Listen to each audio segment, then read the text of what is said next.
Bonjour à tous, aujourd'hui on va suivre un tutoriel pour remplacer le connecteur de charge sur un iPhone 6S Plus.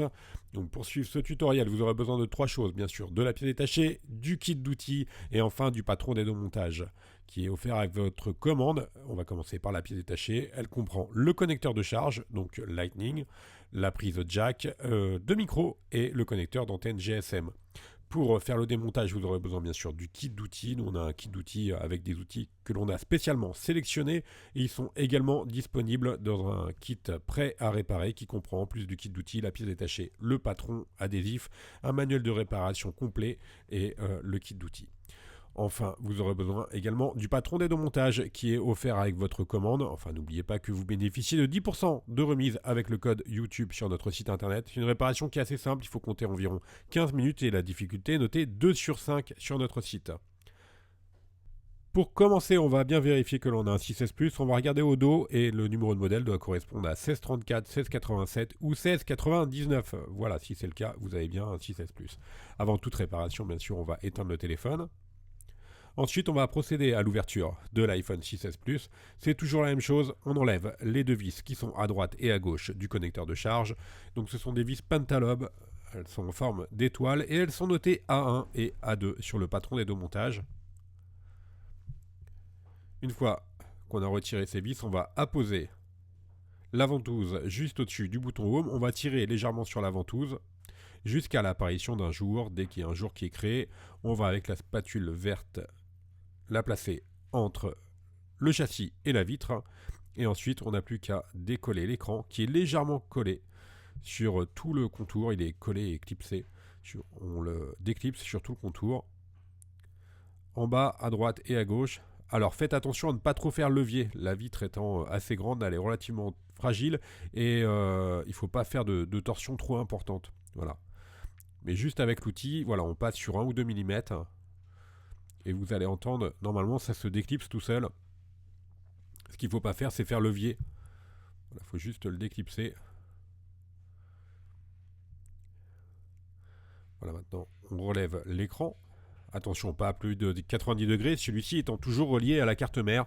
Et dans la prochaine étape, on va enlever l'écran pour travailler avec plus de facilité. On n'est pas obligé d'enlever l'écran, mais c'est quand même beaucoup plus pratique pour travailler. Donc là, on enlève les 5 vis notées de B1 à B5 qui maintiennent une plaquette métallique qui elle-même maintient les nappes de l'écran. Donc on enlève nos 5 vis cruciformes. Faites bien attention à bien les repositionner, surtout sur le patron d'aide au montage, et il ne faut surtout pas les intervertir. Vous allez voir, là, toutes les vis ont des tailles différentes. On enlève ensuite la plaquette notée dièse 1. D'où l'intérêt du patron, parce qu'il y a quand même pas mal de vis sur cette réparation, vous allez voir. Ensuite, on va déconnecter les nappes de l'écran. Il y en a 3. La tactile, la nappe de la caméra avant, et enfin celle du LCD. Une fois qu'on a enlevé nos 3 nappes, on n'a plus qu'à retirer notre écran et on va s'intéresser à la partie basse du téléphone, là où il y a le connecteur de charge. On va commencer par retirer les vis notées F1 et F2 qui maintiennent des connecteurs, le connecteur de la batterie et le connecteur de charge. On enlève la plaquette métallique qui est notée dièse 4 sur le patron d'aide au montage. Ensuite, on va déconnecter la batterie. Et enfin, le connecteur de charge. Donc c'est la pièce que l'on va changer.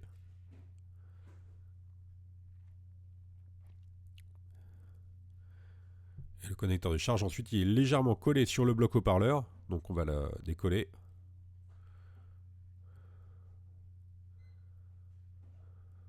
On peut soit utiliser une spatule ou le faire à la main, tout simplement. Voilà, on décolle bien la nappe. Maintenant, on va retirer toutes les vis qui sont en H et en I et en G sur le patron. On va commencer par les vis H, la H2 et la H1. Enfin la H3, G1, G2. En fait, on enlève toutes les vis apparentes. G3, on enlève la plaquette qui maintient le support du bouton Home.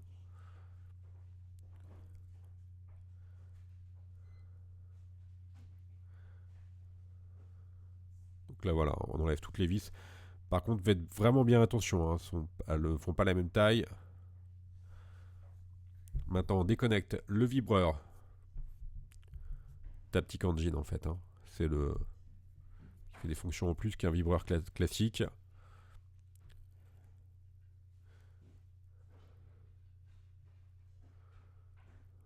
Là, il y a une vis qui est sur la tranche.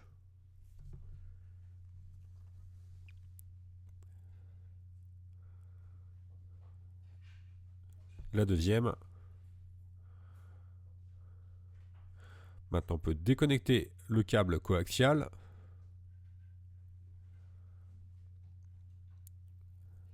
Et on va déconnecter l'autre extrémité du câble coaxial, ce qui gère le réseau en fait. Hein. Maintenant, on retire le bloc haut-parleur.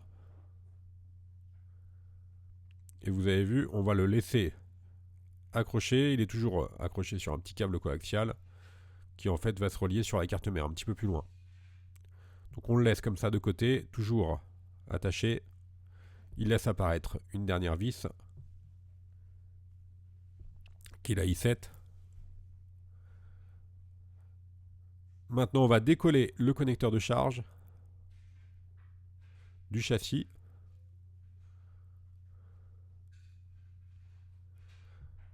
Alors pour revenir un petit peu sur le connecteur de charge, il gère la prise de jack, la recharge évidemment, et enfin il y a 2 micros dessus. Voilà pour la prise de jack. C'est une pièce qui a tendance à s'oxyder. C'est une des réparations les plus courantes hein, sur les téléphones.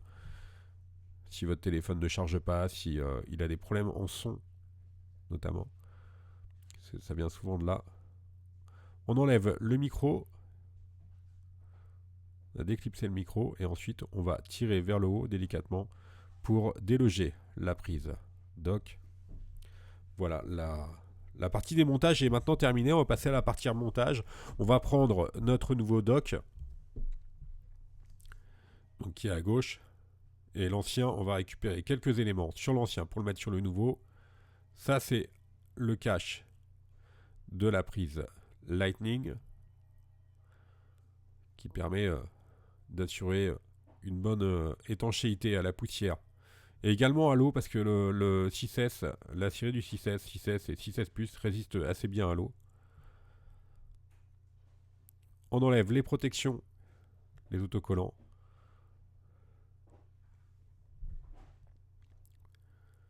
Voilà, sur les micros.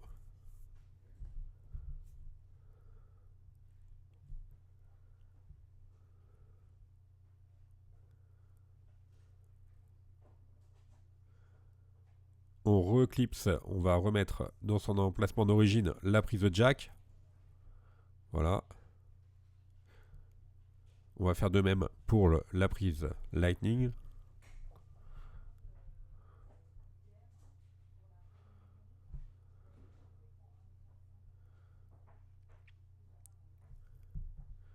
Une fois que c'est OK, on recolle la nappe. Là, on remet les micros devant leur emplacement. Donc, il y en a 2.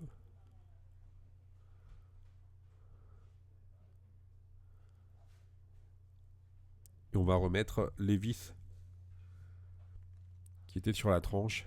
Au moins une. On remet le Taptic Engine.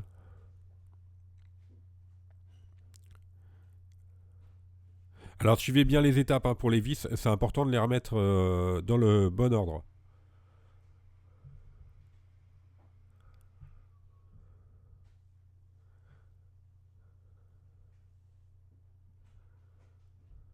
On remet le bloc haut-parleur.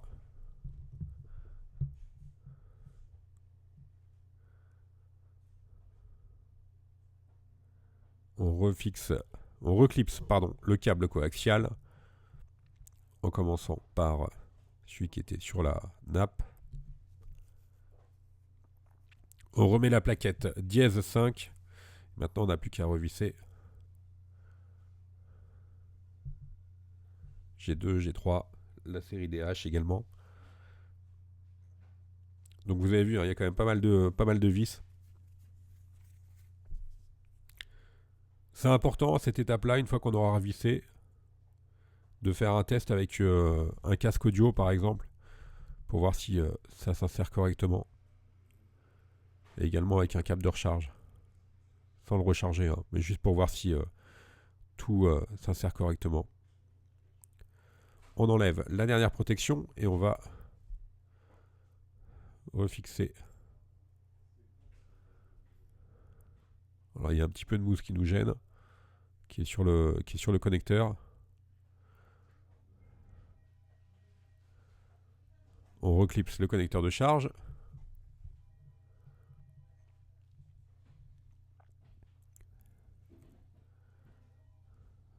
On va faire de même pour le coaxial réseau.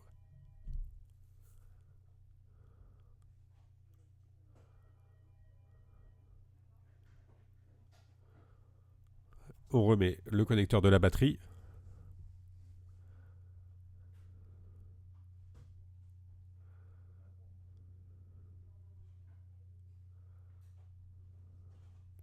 La plaquette Diaz 4 qui maintient les deux connecteurs plus le coaxial.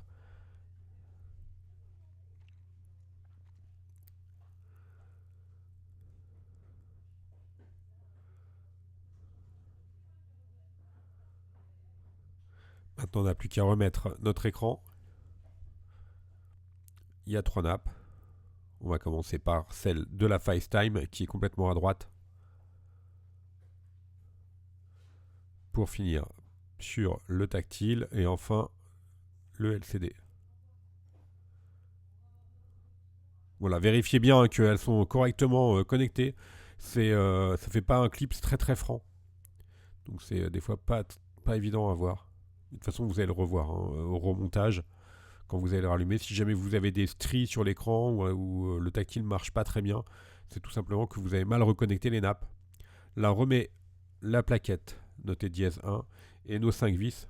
Alors faites attention à ne pas les mélanger, celle-ci c'est important parce qu'il y a la carte mère qui est juste en dessous.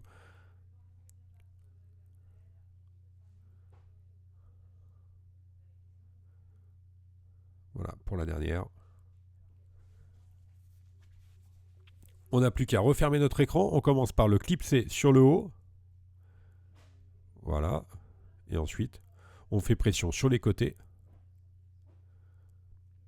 À droite, à gauche et sur le bas. Et on n'a plus qu'à remettre nos 2 dernières vis Pentalobe en forme d'étoile qui étaient notées à 1 et à 2. Voilà, la réparation est maintenant terminée. N'oubliez pas que vous bénéficiez de 10% de remise avec le code YouTube sur notre site internet. Je vous remercie d'avoir suivi ce tutoriel et à bientôt pour de nouvelles vidéos.